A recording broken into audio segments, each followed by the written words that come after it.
What would you do differently if you were coaching? I mean, 99, your Rams. I mean, you opened it up. I mean, you aired it out. You had Falk, you had Bruce, you had great Holt, you had great Warner was just unloading.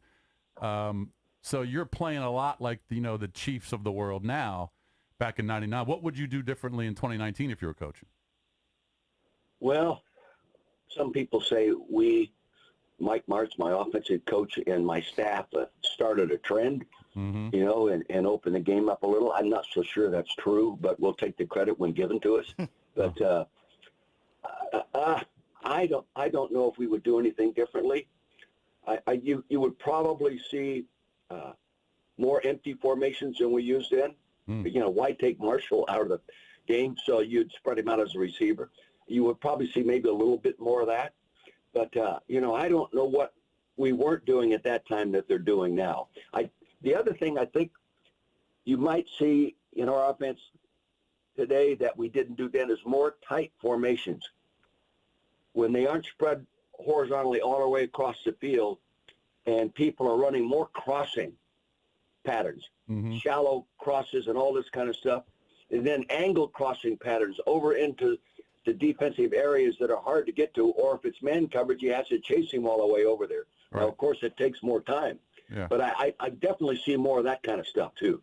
Coach Vermeil, you broke in as a head coach in the NFL back in '76 with the Eagles. You led them to a Super Bowl, didn't win it with them. How happy were you for Philly and their fans and the city when they finally broke through a few years ago and won the Super Bowl? Oh, God, I was ecstatic. In fact, I got tears in my eyes. I'm an emotional guy, but I was so excited for the organization, Jeffrey Lurie right on down, head coach Doug Peterson, staff, players, but the city. This place is a very sometime over-passionate city, and it was great. But having had the opportunity to coach in 2 Super Bowls, win one and lose one, the one thing it gave me the opportunity to do, first off, winning is a lot more fun. But, it takes the same thing for a football team and organization to get to the game and lose as it does to get there and win. Since I won a Super Bowl, every time I go somewhere, NFL Super Bowl coach. Prior to that time, no one ever introduced me as a losing NFL Super Bowl coach. Right.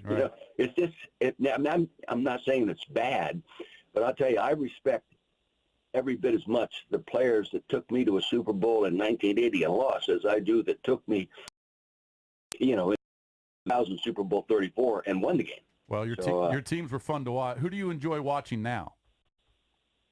Well, I watch teams that I coached in the past.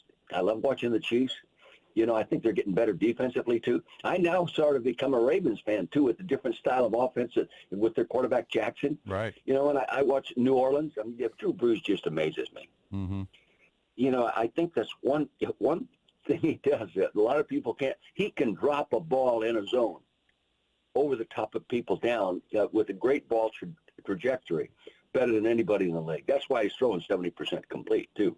But he's amazing. He's fun to watch. But I watch the Rams because, I coach the Rams. I have friends left in the organization, and I appreciate the talent of the young coach with how well he's doing.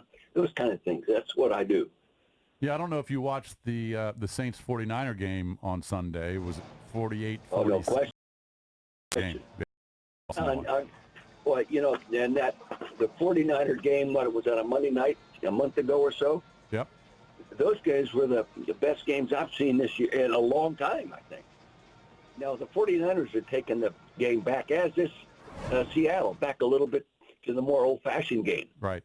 Running the football, downhill line, offensive line coming off the ball. They aren't playing, stand up and push. They've got their pads down. They're trying to knock people off the ball, play action passing. And now Garoppolo has proved that he can win. And they're a fun team to watch, too. Yeah. Well, Kyle Shanahan's innovative mind. Smart guy. I'll tell you something. He really is. It's in his blood. He can't help it. That's right. Yeah. His dad's a Super Bowl. He's a Hall of Fame football coach. He may never get in there because there is no real criteria who gets in, who doesn't when it comes to a football coach. But he was a great football coach. And his son has been around his dad, obviously, all his life. And very few people ever have that advantage to be around the game physically and technically and fundamentally all their lives. That'd be hard to screw up your career with that kind of exposure. Coach Vermeil, we want to thank you for taking the time to join us. Super Bowl winning head coach and Super Bowl losing head coach. There, Thank you. You got introed us both. Hey, good luck with the tight ends and the linemen, bud. Good luck with All that. right, take care. All right. Yep, you can watch the NFL 100 All-Time Team Series. It continues Friday at 8 o'clock Eastern on NFL Network, which he is a part of. Yes, sir. But his 99 team was just money. I mean, they were pretty amazing to watch. I mean, the Rams, let's see, I think Warner threw for about 43, 44 touchdowns. Yeah. Falk, definitely a 1,000-yard rusher, probably a 1,000-yard receiver. Should have been Trent Green's year of glory. Been Trent. But Trent got hurt. unfortunately, he got knocked out with an ACL injury in a preseason game, and then in steps Kurt Warner, and basically we were the rest is history. definitely playing fantasy football in '99. 100%.